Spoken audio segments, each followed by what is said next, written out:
Ассаламу алейкум. У нас конокто Kia Sorento жаңысы гибрид 4 вода. Сзади стук, говорю.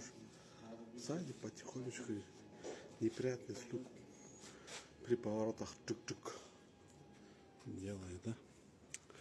Шундайга, мундай. Bu жердеги дополнительный 4 воданы қосып берген редуктор болады, ошол кетип калат ошонун ичинен. Ошону жууп тазалап, сальниктерди которуп салыш керек. Окей, бизде ушундай кызмат бар. Иншалла келсеңер болот дегендей. Айтам го мындайды көп жасайбыз да. Көбүшөрмөк да, келип жасаган.